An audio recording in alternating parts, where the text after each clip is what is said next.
Estamos na entrevista do Jornal do Engenheiro e esta edição a proposta é fazermos uma viagem pela história do Sindicato dos Engenheiros no Estado de São Paulo, que neste ano de 2014 completa 80 anos.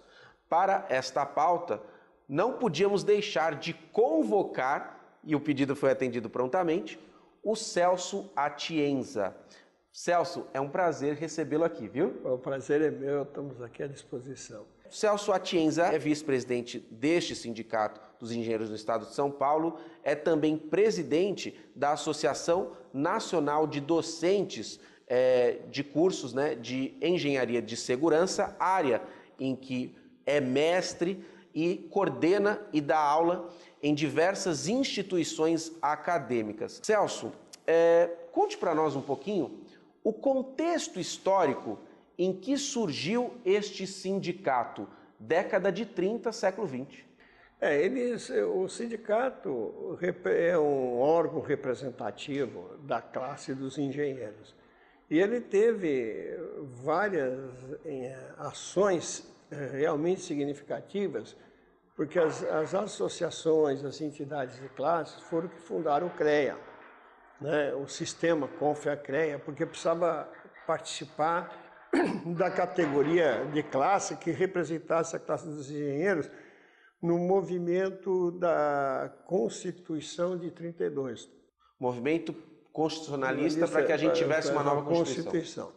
E precisava ser representado. Então aí tinha os sindicatos e tinha a parte profissional que fiscalizaria a profissão também dos engenheiros e arquitetos em geral. Posteriormente, o sindicato ele vinha de uma época, 32, uma época da ditadura, onde ser sindicalista era uma coisa muito complicada, porque as empresas não aceitavam muito bem, não vinham com bons olhos. E nessa época nós tínhamos um presidente que chamava Ciro Peixoto. E o sindicato era tutelado pelo Ministério do Trabalho. Ele não podia fazer nada. Quando a gente fala tutelado, é porque ele não tinha uma independência de ação. Ele tinha que receber aval sempre do Ministério do Trabalho, pelo governo, e tudo dependia do governo para ser. Era isso ou não se existia instituição? Não existia. E não havia nem jeito de ter uma pessoa que tocasse isso pelas dificuldades que esse sindicato criava, E então o Ciro Peixoto, ele tinha um aval da sua empresa que se chamava Cristiane News e ficou aqui por uns 30 anos, que passou todo esse período difícil e manteve a ideia sindical baseada no assistencialismo. Então ficou uma figura assistencialista que ela foi se esgotando no tempo, porque para ser só isso, com a evolução tecnológica, com os recursos novos, nós tínhamos que dar uma nova dinâmica, para o sindicato também não morrer. E aí nós tivemos um movimento renovador, com ideias novas, onde se elegeu como presidente o deputado Horácio Ortiz, que era ex-deputado, engenheiro, e passou a entrar no lugar do Ciro Peixoto. E depois disso nós tivemos várias diretorias que acompanharam evoluções, que passaram a ter outros pontos de vista na hora de aprimorar e aperfeiçoar a ação sindical com os movimentos de acordo coletivos, convenções coletivas, onde nós passamos a entrar nas empresas públicas, porque até então o servidor não tinha direito nem a ser sindicalizado, era proibido. Ele passou a ter esse direito com a Constituição de 1988, no artigo 8º, que deu direito ao servidor de se filiar ao sindicato e saiu da tutela do Ministério. Então era uma coisa muito difícil, até chegar na evolução. Celso, até retomando uma informação importante do início. Então, quer dizer, hoje todo o universo institucional dos engenheiros, que se compõe, por exemplo, de um sistema CREA, CONFEA e mútua, que regula, autarquias que regulam a profissão, Passando pela associação, que representa categoria por categoria. Você, por exemplo, presidiu a Associação de Engenheiros de Segurança. Passando pelo sindicato, que representa uma base geralmente estadual. Passando por uma federação nacional e uma confederação que reúne federações. Todo esse universo começou com engenheiros organizados em torno do sindicato em 1934, é isso? Desse universo, então, se a gente for fazer uma metáfora aqui de astronomia, o sol desse universo é a organização dos engenheiros em seu sindicato. Exatamente, é onde a categoria se organiza nas reivindicações, né, justas hoje com os direitos de greve, com a Constituição, com tudo aquilo que a gente ganhou.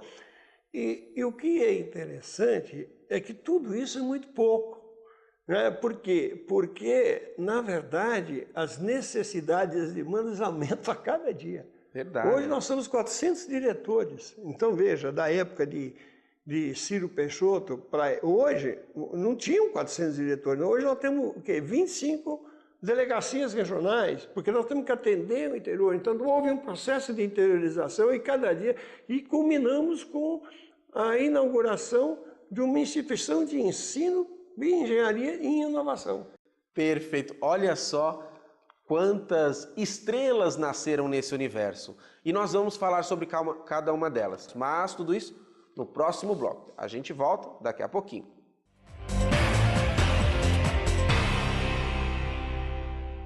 Ainda nesta edição, a reportagem da semana fala dos veículos de comunicação do CESP.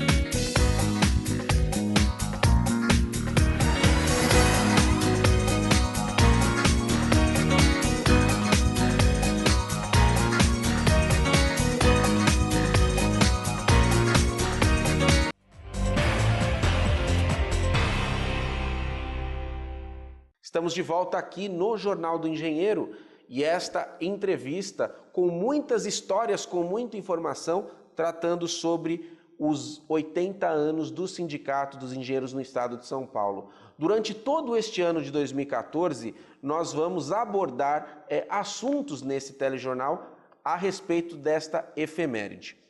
Celso Atienza, no bloco anterior nós já falamos um pouco do movimento de renovação dos anos 80.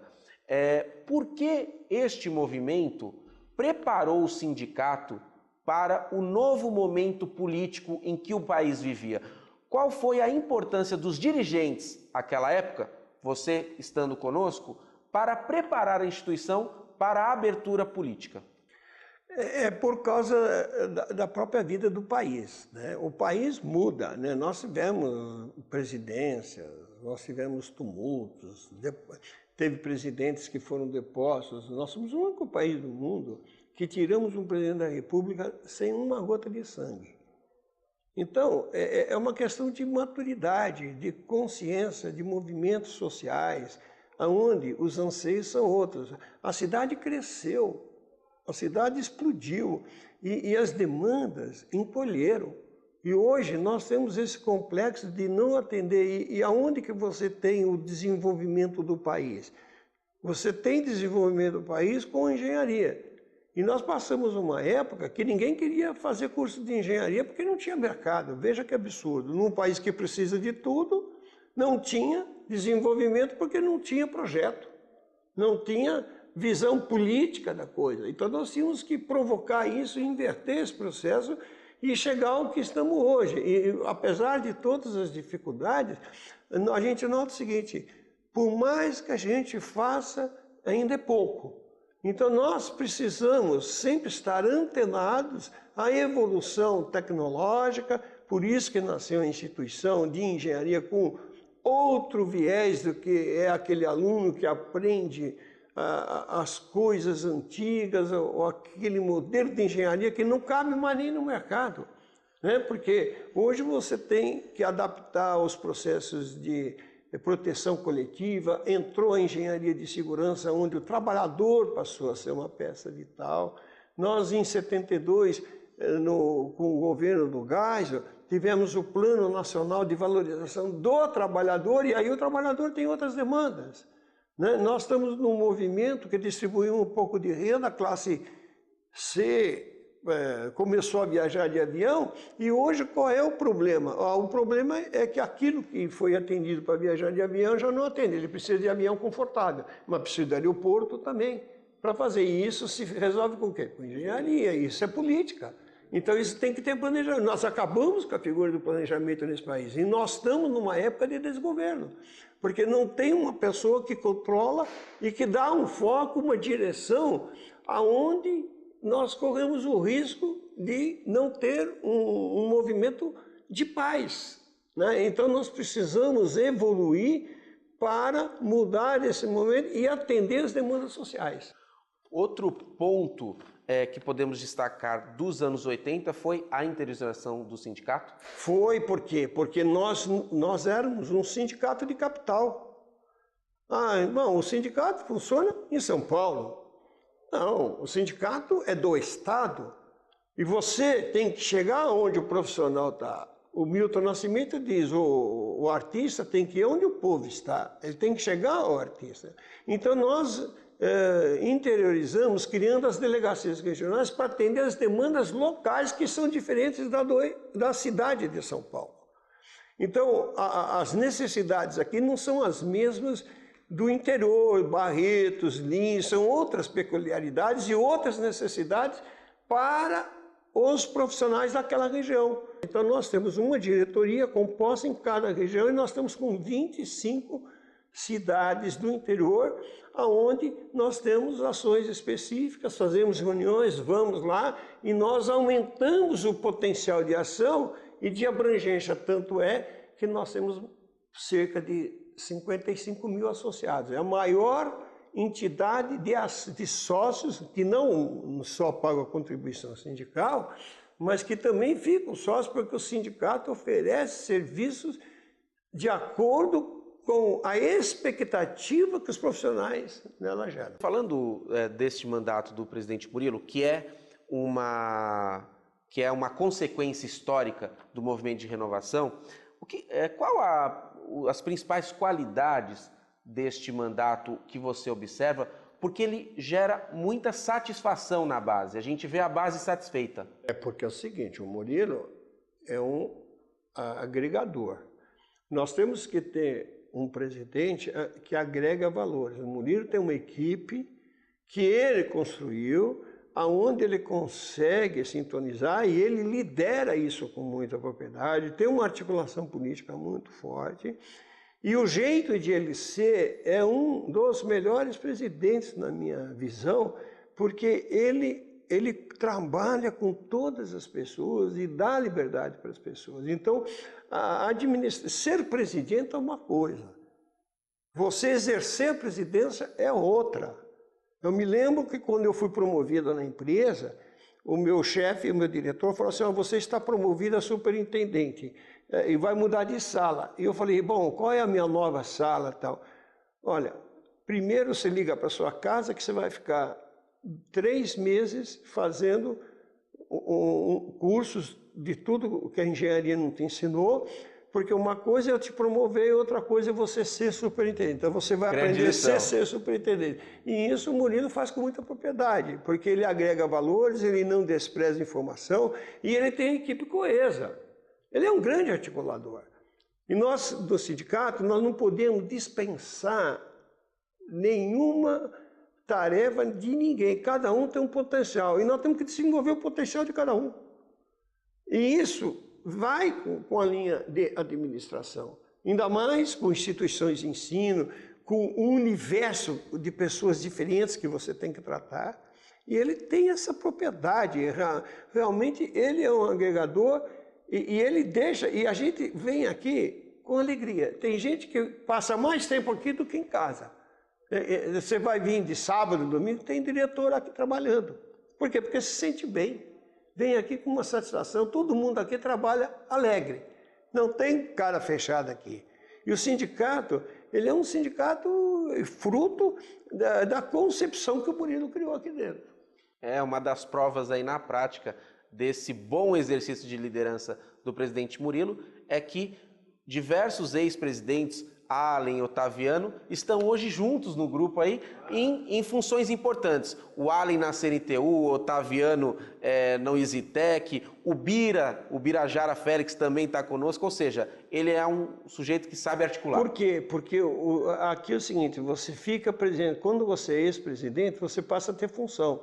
Não se desrespeita o trabalho de quem já fez. Então você considera tudo que foi feito, porque tudo isso daqui é o seguinte, você não constrói nada de novo desprezando o que existiu.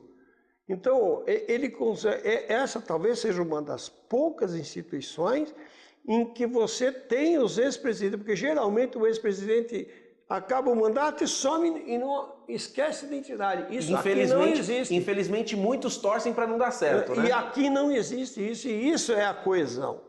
Essa é a grande... Então você tem um conselho consultivo formado por esses presidentes. Não é um mandato de um presidente, não, nem de uma diretoria, é de uma cultura. É de uma cultura e de uma mentalidade, né? Porque isso tem que ter mentalidade, você não pode ter vaidades, né? Você tem que mexer com vaidades diferentes, é complicado. Eu sou professor, imagina, eu tenho que passar para os alunos uma coisa de trabalho coletivo. E não individual. E hoje o aluno vem muito individualizado pela internet, ele deixou de ter o poder de comunicação, e esse é um defeito que a tecnologia gerou, a ausência de comunicação com as pessoas, né? O cara é muito muito sozinho, muito centralizador. Então isso, na vida profissional, é um retrocesso. Não que a tecnologia não seja importante, mas ela tem que ser usada na medida correta para desenvolver e agregar pessoas e não perder o contato com isso. Celso, foi um super prazer recebê-lo aqui.